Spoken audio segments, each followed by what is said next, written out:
Deadline सारखी चुकते।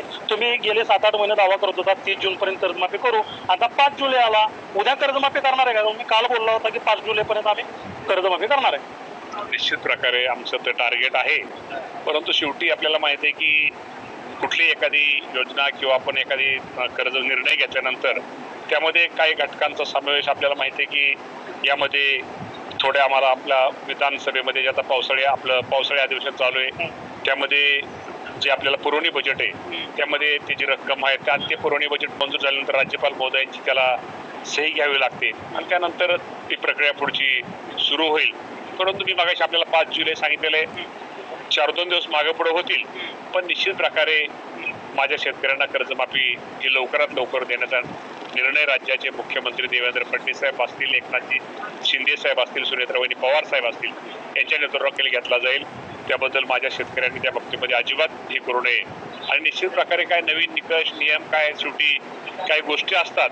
आज आमची अडचण नाही, परंतु शेवटी सगळ्या गोष्टीचा विचार करून सर्व कागदपत्र घेऊन त्या बाबतीमध्ये निर्णय घ्यावा लागतो। पण जरी 30 जूनपूर्वी म्हणला 5 जुलै जरी म्हणलं असतं तर थोडा 4-2 दिवस इकडे तिकडे 4-2 दिवस होतील, पण कर्जमाफीचा निर्णय घेतला। पण सरकारी तारीख निश्चित नाही म्हटलं तरी चालेल आपल्याला? तारीख आमची निश्चित आहे राज्यपाल महोदय। आणि आता तुम्हाला मी सांगतो उद्याच कदाचित आपल्याला माहिती आहे की जे शेतकरी मोठे शेतकरी IT रिटर्न भरतात, इन्कम टॅक्स भरतात, पण त्यात त्यांचा ते शेतकरी कोण कोण आहेत त्यामध्ये यादीमध्ये आहेत का? शेवटी कुठली गोष्ट पडताळणी केल्याशिवाय ते आपल्याला हे घेता येत नाही।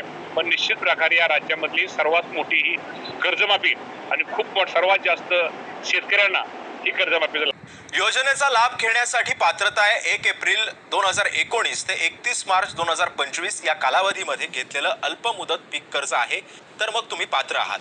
30 सप्टेंबर 2025 रोजी कर्ज थकीत आहे, तर मग तुम्ही पात्र आहात।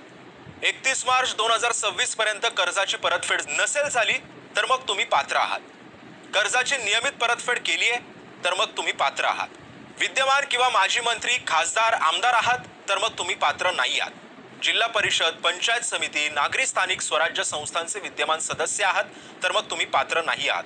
केंद्र आणि राज्य शासनाचे अधिकारी कर्मचारी असून मासिक वेतन रुपये 25,000 पेक्षा जास्त आहे, मग तुम्ही पात्र नाही आहात। राज्य सार्वजनिक क्षेत्रातील उपक्रम आणि अनुदानित संस्थांचे अधिकारी कर्मचारी असून मासिक वेतन रुपये 25,000 पेक्षा जास्त आहे, मग तुम्ही पात्र नाही आहात। शेतीबाह्य उत्पन्नावर आयकर भरत आहात, मग तुम्ही पात्र नाही आहात। आपण 25,000 रुपयांपेक्षा जास्त मासिक पेन्शन घेणारे निवृत्ती वेतनधारक माजी सैनिक आहात तर मग तुम्ही पात्र नाही आहात। कृषी उत्पन्न बाजार समिती, सहकारी साखर कारखाने, सहकारी दूध संघाचे अधिकारी किंवा कर्मचारी असून मासिक वेतन रुपये 25,000पेक्षा जास्त आहे, मग तुम्ही पात्र नाही आहात। सहकारी साखर कारखान्यांचे हंगामी कामगार आहात, मग तुम्ही पात्र आहात। पात्र लाभार्थ्यांची यादी ऑनलाईन पोर्टलवरती प्रसिद्ध झाल्यानंतर आधार प्रमाणीकरण पूर्ण करा आणि या योजनेचा लाभ घ्या।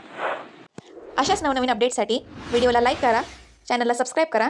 सर्व शासकीय योजनांची अचूक व वेगवान माहिती फक्त 20 या आपल्या चॅनलवर